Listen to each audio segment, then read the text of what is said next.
seorang pria pendiam, jatuh hati pada wanita yang ia kagumi. Namun, cintanya berubah menjadi obsesi berbahaya. Ketika sang wanita menolak, pria itu mengambil langkah ekstrim dengan mengurungnya di sebuah kandang rahasia. Tapi, siapa sangka rencana gilanya justru berbalik menjadi mimpi buruk bagi dirinya sendiri. Film thriller psikologis ini penuh kejutan, plot twist, dan permainan manipulasi yang tak terduga. Tonton alur lengkap filmnya hanya di sini.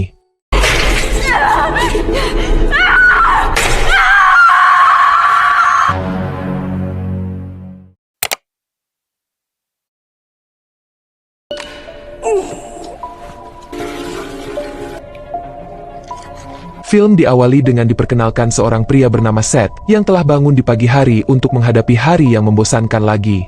Ia tidak punya teman atau keluarga. Satu-satunya teman yang menemaninya adalah anjing-anjing di pusat kendali hewan tempatnya bekerja.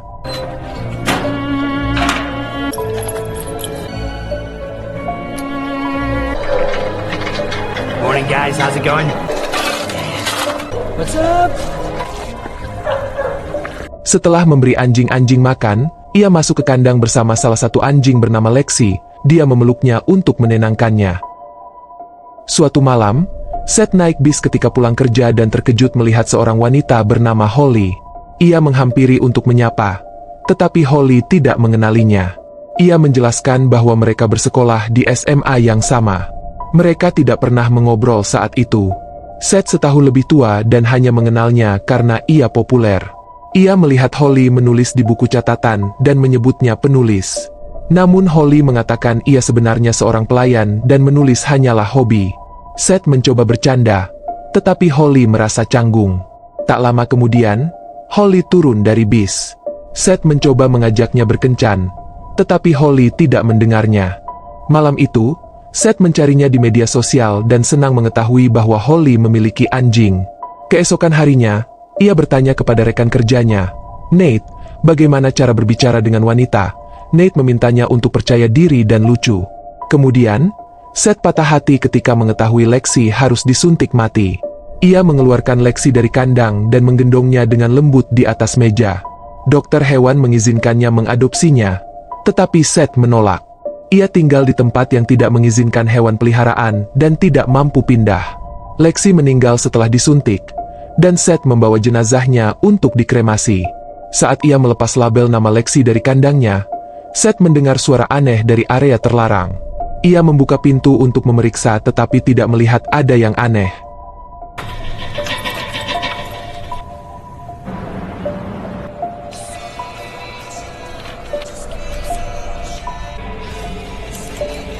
Sepulang kerja, Seth terus menguntit Holly secara daring, mencatat semua yang ia ketahui tentangnya. Ia menganalisis setiap foto dan akhirnya mengetahui tempat Holly bekerja. Keesokan harinya, ia mengunjungi restoran tempat Holly bekerja dan harus memperkenalkan diri lagi karena Holly tidak mengingatnya. Ia memuji rambutnya, tetapi Holly tetap bersikap profesional dan hanya membawakan makanannya. Beberapa saat kemudian, Seth mengajaknya berkencan. Holly menolaknya, mengatakan dia punya pacar. Seth langsung menjawab, "Tidak, kamu tidak punya." Hal itu membuatnya merinding. Dia meninggalkan tagihan di meja dan pergi. Malam itu, saat Holly pulang, dia merasakan seseorang mengikutinya. Ternyata Seth ada di luar rumahnya, bersembunyi di semak-semak. Holly memberitahu teman sekamarnya, Claire, bahwa ada seseorang di luar, tetapi Claire mengira dia hanya paranoid. Kemudian Holly mendapat telepon dari mantan pacarnya, Eric, yang sedang mabuk berat. Setelah menutup telepon, Claire mengatakan kepadanya bahwa dia harus memaafkan Eric karena sendirian itu menyebalkan. Holly menolak dan mengalihkannya dengan minum sambil merokok. Keesokan paginya, Holly tiba di restoran dan menemukan buket bunga besar dengan kartu bertuliskan, "Jadilah milikku." Sepulang kerja, Holly mengunjungi Eric di barnya dan memintanya untuk tidak mengirimkan hadiah, tetapi Eric bersikeras bahwa bukan dia yang mengirimnya. Eric mencoba meyakinkan Holly untuk kembali bersama, tetapi Holly mengingatkannya bahwa dia telah berselingkuh. Tak lama kemudian, Seth memasuki bar dan mengawasi dari kejauhan. Ketika Holly keluar untuk merokok dan menulis di buku catatannya, Seth mengikutinya dan mencoba mengobrol. Holly masih tidak mengenalinya dan mengumumkan bahwa dia akan pergi. Seth kemudian mengakui bahwa dialah yang mengirim bunga-bunga itu dan Holly akhirnya mengingatnya. Menyadari dia telah menguntitnya, Seth yang putus asa bersumpah bahwa ia bukan psikopat dan hanya ingin bicara, mengaku dia tidak pernah melupakannya sejak sekolah. Holly mencoba pergi lagi, tetapi Seth menghalangi jalannya, membuatnya panik. Ia mendorong Seth dan berlari kembali ke bar, di mana Eric menyadari Seth mengikutinya. Setelah Holly menjelaskan bahwa Seth mencoba memaksanya, Eric melompati meja dan meninju wajah Seth. Look, I'm not some psycho, okay?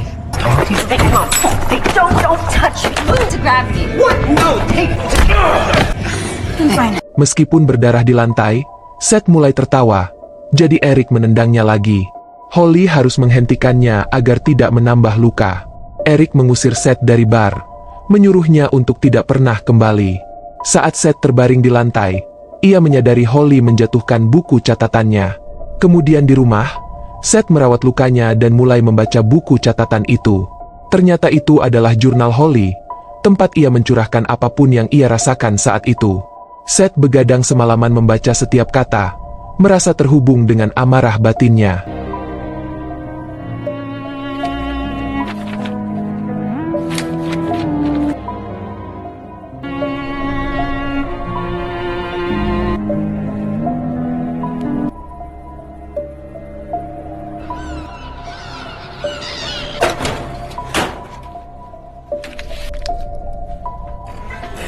Keesokan harinya di tempat kerja, Seth menyelinap ke area terlarang dan menemukan Palka di lantai. Ia turun dan menemukan sebuah ruangan tua terbengkalai yang masih terhubung ke sumber listrik. Hal ini memberinya ide. Selama beberapa hari berikutnya, Seth mengikuti tutorial, memesan perlengkapan secara daring, dan membangun kandang di ruang tersembunyi tersebut. Ia melanjutkan mempelajari jurnal Holly dan mencuri obat dari ruang kesehatan penampungan hewan. Di rumah, ia menguji obat penenang ke dirinya sendiri dan langsung tertidur tanpa efek samping. Beberapa malam kemudian, saat Holly berjalan pulang, ia sekali lagi merasa seseorang mengikutinya.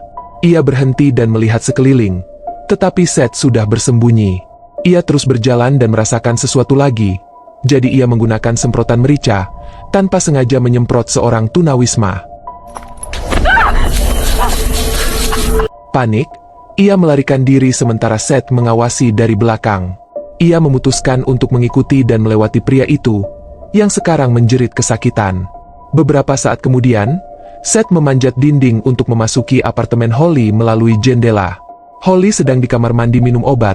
Ketika ia mendengar suara, ia bergegas ke ruang tamu dan mendapati jendela terbuka, jadi ia menutupnya dan pergi tidur.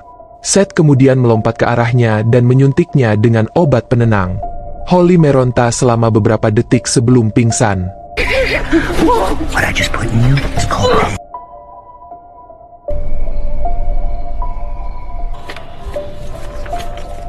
Seth menyembunyikannya di dalam kotak dan membawanya ke penampungan. Ketika Nate mempertanyakan pengiriman, Seth berbohong dan mengatakan bosnya memanggilnya untuk menanganinya. Nate mempercayainya dan menyuruhnya masuk. Holly mulai terbangun dan mengeluarkan suara dari dalam kotak. Seth batuk untuk menutupinya. Ketika ia mengeluarkan suara lain, Nate mendengarnya, tetapi berasumsi itu hanya suara AC. Setelah di ruangan terlarang, Seth menurunkannya dan pergi. Holly terbangun sepenuhnya sendirian di dalam kandang di ruangan kosong itu.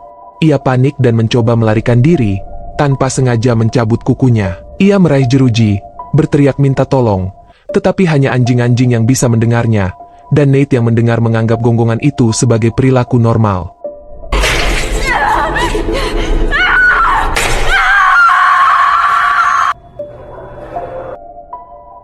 Keesokan paginya, Seth membawakannya pispot dan berbicara dengan lembut, tetapi Holly menghinanya. Seth mengatakan ia kehilangan haknya untuk makan, dan bahwa mereka dapat mencoba lagi besok. Seth mengabaikannya, berteriak sambil pergi. Setelah sendirian, Holly mulai mengikir jeruji menggunakan rantai dari kunci. Keesokan harinya, Seth akhirnya memberinya makanan dan air. Ia mati-matian meraih kaki Seth dan memohon agar ia tidak pergi, tetapi Seth mengatakan penting untuk menetapkan batasan dalam hubungan mereka. Lalu ia pergi lagi setelah mengulangi bahwa mereka akan mencoba besok. Malam itu, Holly berhalusinasi melihat Claire berbicara dengannya, menggambarkan semua hal buruk yang mungkin dilakukan Seth. Holly membentak dan menyuruhnya diam. Akhirnya, ia menggunakan pispot dan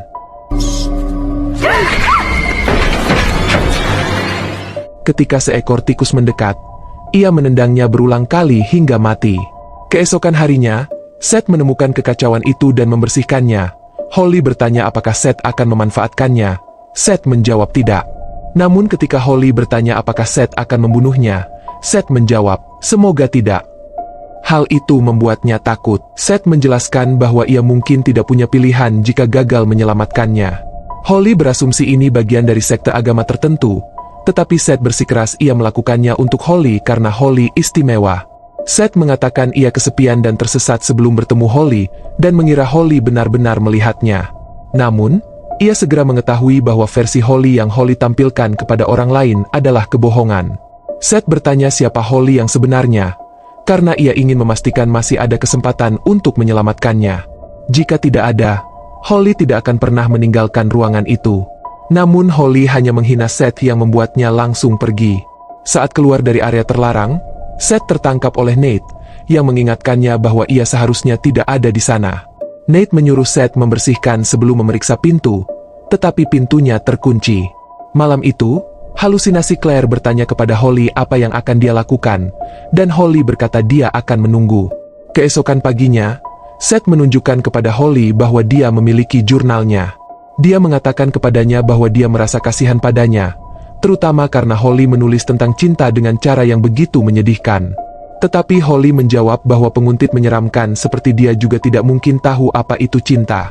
Seth kemudian bertanya tentang Claire, mengungkapkan bahwa dia mendengarnya berbicara dengan seseorang dan mengeluarkan dua suara ketika dia tiba.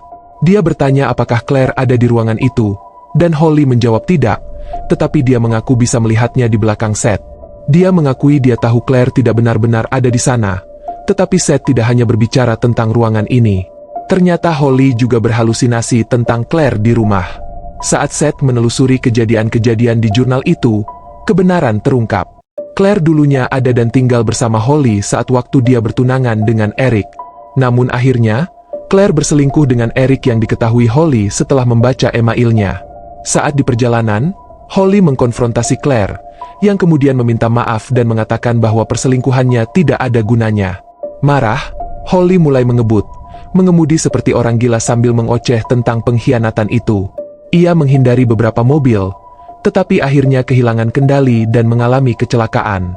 Kedua wanita itu terbangun berlumuran darah dan Holly mendapati. Oh my God. Okay, Holly. We're gonna be okay. Ketika mendengar Claire berbicara, Holly mengeluarkan pecahan kaca itu dan menusuk mata Claire untuk membunuhnya. Polisi kemudian yakin Claire meninggal dalam kecelakaan itu. Saat ini, Holly mengatakan dia seorang penulis fiksi, dan Seth mengakui itulah mengapa dia harus memastikannya sebelum pergi ke polisi. Dia telah mengikuti Holly selama berhari-hari dan mengetahui bahwa sejak kematian Claire, dia telah membunuh orang-orang secara acak di jalanan dengan cara yang mengerikan. Dia jugalah yang membakar gelandangan sebelumnya. Seth percaya dia menyimpan jurnal itu karena jauh di lubuk hatinya dia ingin ditangkap dan dihukum atas kematian Claire. Tetapi Seth tidak ada di sana untuk menghukumnya. Dia ada di sana untuk menyelamatkannya. Holly setuju bahwa dia ingin diselamatkan. Tepat sebelum halusinasi Claire muncul, bertepuk tangan melihat penampilan Holly. Holly kemudian mengakui bahwa dia berbohong untuk membuat Seth berpikir dia punya kesempatan. Saat Seth mengunjungi Holly lagi, ia membawakan air dan kain untuk membersihkan diri, tetapi ia tak henti-hentinya memandangi kulitnya. Mereka membicarakan pembunuhan yang dilakukan Holly, dan Holly mengaku menikmati saat membunuh. Seth tidak mempercayainya, mengira Holly bertindak karena rasa bersalah dan trauma. Holly kemudian bercerita tentang hiu yang membenturkan kepala mereka ke kaca akuarium, dan menirunya lalu berhenti. Ketika Seth bertanya, Holly terus mengejeknya, mengatakan bahwa jika ia mati, polisi akan berasumsi Seth yang telah membunuhnya. Merasa terganggu, Seth pergi. White shark when you put him inside an aquarium. Stop it! Stop! I kill myself. Your life ends. Kemudian, Seth dipanggil ke kantor bosnya dan dimarahi karena mengabaikan tugasnya. Bosnya tidak memecatnya, tetapi menambahkan surat peringatan disiplin ke dalam catatannya. Satu teguran lagi dan Seth akan pergi.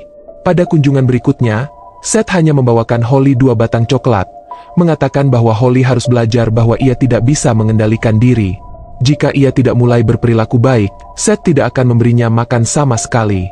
Holly mencoba memanipulasinya dengan mengatakan bahwa ia bermimpi tentang mereka berdua hidup bahagia di pantai. Seth terpikat dan setuju untuk membawakannya lebih banyak makanan. Ketika Seth meninggalkan area terlarang untuk mengambil camilan, Nate melihatnya lagi. Karena curiga, Nate mencoba membuka pintu dan kali ini tidak terkunci. Ia turun ke lubang palka dan terkejut menemukan Holly di dalam kandang. What's your name? Nate? Did Seth do this? Nate, there's no time for that right now. Holly memohon bantuan dan Nate mulai menggedor-gedor kunci, mencoba mendobraknya. Saat itu, Seth kembali dan Holly diam-diam memberi isyarat kepadanya untuk menyerang. Dia mengalihkan perhatian Nate sementara Seth menyelinap di belakang dan memukul kepalanya. Nate segera mendorong Seth ke dinding, jadi Seth mengeluarkan pisau dan menusuknya beberapa kali sebelum melarikan diri. Saat Nate mencoba mengejarnya, Holly mengulurkan kakinya untuk menjegalnya. Kemudian dia berbicara dengan manis kepada Seth, mendesaknya untuk membunuh Nate. Seth menghancurkan kepala Nate dengan balok beton sementara Holly menonton dengan senang. Seth, I can't move you. The block, Seth. Use the cinder block. Okay. You have to. Somebody help me! One more time. Setelah selesai, Seth mengalami gangguan mental. Holly membantunya tetap tenang dan memberikan instruksi tentang cara membuang mayatnya. Menggunakan peralatan dokter hewan, Seth mengambil gigi, sidik jari, dan kuku Nate. Kemudian, dia memotong-motong tubuhnya dan memberikannya kepada anjing-anjing. Sisa-sisanya dibakar di krematorium. Setelah mandi, Seth menelepon bosnya dan mengatakan Nate pergi untuk menjalankan tugas dan tidak pernah kembali. Beberapa waktu kemudian, dia melemparkan gigi-gigi itu ke sungai. Sekembalinya ke tempat penampungan, ia mulai menggosok darah sementara Holly mengoceh di belakang. Holly menyiratkan bahwa Seth tertarik pada sisi gelapnya. Holly meraih tangan Seth dan mengecupnya, lalu mencoba memaksanya menyentuhnya dengan intim, tetapi Seth menarik diri. It's an accident. Face it, Seth. You like having that kind of power. Don't. Maybe you're not supposed to save me. Maybe I'm supposed to save you. Oh, please.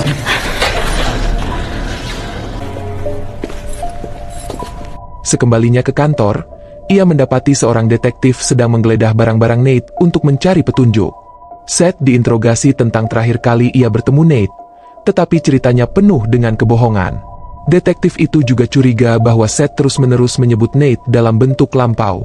Keesokan harinya, Seth bergerak hati-hati di sekitar tempat penampungan karena detektif itu masih menyelidiki hilangnya Nate. Ia membawakan makanan untuk Holly, tetapi Holly hanya duduk diam dan tidak mau bicara. Setelah memohon selama beberapa hari, Holly akhirnya setuju untuk bicara. Ia meminta Seth untuk memotong jarinya sebagai bukti cintanya. Awalnya, Seth menolak, namun kemudian Holly mulai berbicara lagi, mengatakan bahwa ia selalu merasa berbeda dari orang lain dan hanya Seth yang bisa memahaminya. Merasa kewalahan, Seth berlari ke kamar mandi dan mengalami serangan panik. Setelah berpikir sejenak, ia kembali menemui Holly. Holly berjanji akan bersikap baik jika ia melakukan apa yang dimintanya. Seth duduk di samping kandang dan memotong jarinya sendiri sambil menangis kesakitan. Holly berpura-pura akan mengambil jari itu, tetapi ia malah mengambil pisau dan mengancam akan bunuh diri kecuali Seth membuka kandangnya. Seth membuka kunci pintu, dan Holly perlahan melangkah keluar. Dia mendorongnya ke dinding, mengatakan dia mencintainya dan kemudian menggorok lehernya dengan pisau. Halusinasi Claire muncul lagi, menunjuk ke pintu yang terbuka. I believe you. You saved me, Seth. But you know what that means.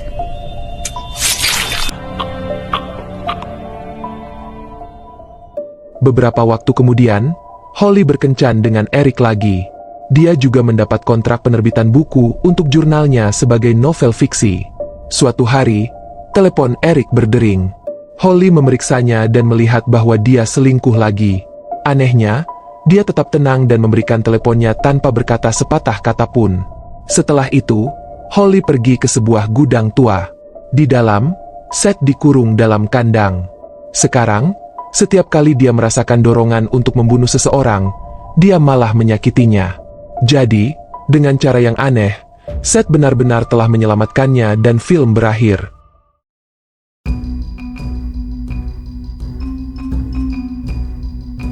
Pilih tanda like bila suka video ini, dukung channel ini dengan subscribe dan aktifkan lonceng notifikasi, agar gak ketinggalan rekap alur film lainnya di channel ini. Terima kasih yang sudah nonton video ini, dan sampai jumpa di alur film lainnya.